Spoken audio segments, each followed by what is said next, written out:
출산 후에 복부가 늘어진 분들, 출산을 해서 배꼽 아래쪽에 튼살 많으신 분들 있죠. 이 튼살 수술 아무리 하고 레이저 아무리 많이 해도 이거 개선 안 되거든요. 그리고 갑자기 다이어트 많이 해서 뱃살 많이 쳐지신 분들 있어요. 아랫배 부분이요, 요렇게 앞쪽으로만 나온 게 아니라 아랫부분이 밑에 쪽으로 처져 있을 때는 사실 흡입을만으로 했었을 때는 이 처진 게 해결이 되지 않아요. 그럼 늘어진 피부는 어떻게 하냐?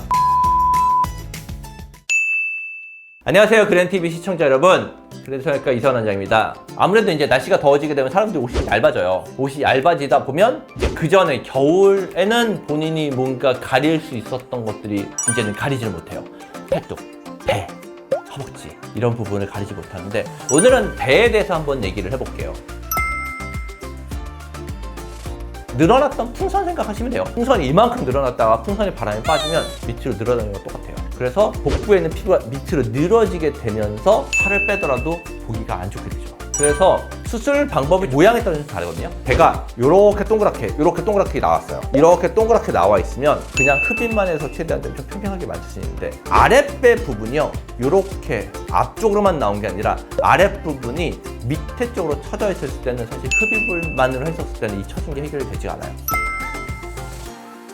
그냥 가장 간단하게 생각을 하면요, 늘어져 있는 뱃살을 자르는 거예요. 그게 바로 복부 성형이라고 하는 수술인데, 복부 성형은 우리나라에서 좀 생소한 수술이에요. 그냥 대부분 일반적으로 뱃살을 뺀다고 하면 지방 흡입만 알고 있는데, 복부 성형은 뱃살 안쪽에 지방만 제거를 하는 게 아니라 늘어진 피부를 같이 제거하는 수술이라고 생각을 하시면 돼요. 그래서 한번 사진을 보면서 제가 자세하게 설명을 해드릴게요. 지금 사진에서 표시되어 있는, 옆에서 봤을 때 튀어나와서 우리가 마킹을 해놓은, 표시를 해놓은 게 그만큼 뱃살이 없어진다는 거고요. 수술 후를 보면 그 부분이 평평해졌죠. 복부 성형은 그냥 가장 간단하게 생각을 하시면 배 아래쪽으로 절개를 해서 위쪽으로 늘어져 있는 피부를 같이 제거를 해서 당겨주는 수술이 복부 성형 수술이에요. 이런 분들이 지방 흡입만 했었을 때는 절대 평평해지지가 않거든요. 피부가 늘어나 있기 때문에. 그래서 늘어져 있는 피부를 반드시 제거를 해줘야 돼요.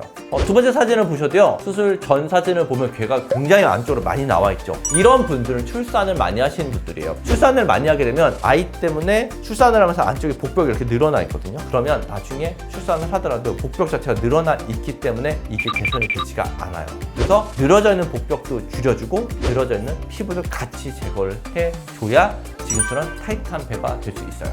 복부 성형술은 수술 단위가 그렇게 작은 수술은 아니에요. 절개하는 범위도 좀 크기가 있고요. 봉합하는 데 시간이 걸리기 때문에 일반적으로 보통 5-6시간 정도 걸리는 수술이긴 한데, 경험이 좀 많고 한 경우에는 이 수술 시간을 한 3시간 정도 전후까지는 단축시킬 수 있어요. 우리가 수술을 할 때 제일 오래 걸리는 큰 이유 중에 하나는 순환인 것 때문에 그래요. 그런데 수술을 많이 해본 사람들은 혈관의 위치를 대부분 알고 있어요. 그러면 지혈할 때 걸리는 시간을 대폭 단축시킬 수가 있고, 흉터는 굉장히 많이 물어보시는데요.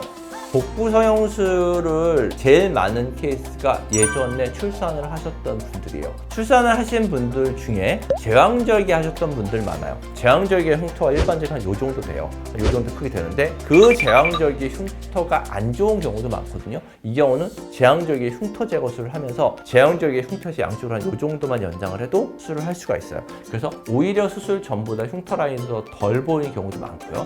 또 하나, 만약에 제왕절개 안 했다고 하더라도 배 자체가 피부가 늘어지죠. 피부가 늘어져 있으면 늘어진 부위에 피부가 반복적으로 접히기 때문에 거기 주름난처럼 피부가 접혀 있어요. 그 부분으로 들어가기 때문에 흉터 라인이 좀 더 덜 보이고, 또 최종적인 흉터 라인들이 대부분 팬티 라인보다 아래쪽으로 들어가요. 그래서 흉터 라인을 생각보다는 신경을 되게 많이 안 쓰는 수술이에요. 수술하고선 이 수술은 주의사항이 있는데 자세 유지가 되게 중요해요. 왜냐면 늘어져 있는 뱃살을 줄이다 보니까 고개를 약간 숙이고 다닌 상태에서 한 2주 정도를 지내는 게 좋고요. 수술 직후에는 하루 이틀 정도는 입원을 하시는 게 좋아요. 자세 잘 유지해 놓고서 입원을 하고 안쪽에 상처가 벌어지지도 않도록 조심을 해야 나중에 회복 기간이 좀 빠르거든요. 그래서 보통 저희 같은 경우는 한 2-3일 정도 보통 입원을 권하고 있습니다. 간단하게 생각하면 지방 흡입, 지방을 흡입한다. 지방만 없어지는 거고요. 복부 성형은 지방도 없어지고 늘어진 피부도 없어지는 수술이에요. 본인이 피부가 하나도 안 처졌어요. 그런데 지방만 많아요. 이런 경우는 지방 흡입만 하셔도 돼요. 그런데 늘어진 피부가 있으면 반드시 복부 성형을 하시는 게 효과는 더 좋고요. 회복 기간은 복부 성형이 조금 더 걸리는 건 있어요. 왜냐하면 늘어진 피부를 제거를 했기 때문에 조금 더 조심을 해야 되는 기간인데 크게 한 1, 2주 정도 지났었을 때는 예전 생활하시는 데는 큰 문제는 없으세요.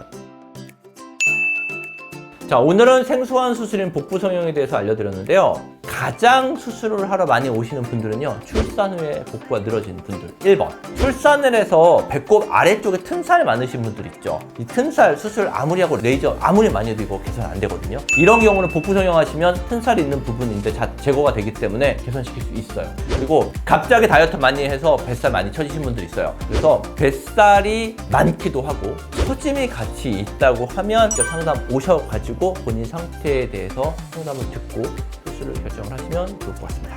오늘도 영상 시청해주셔서 감사합니다.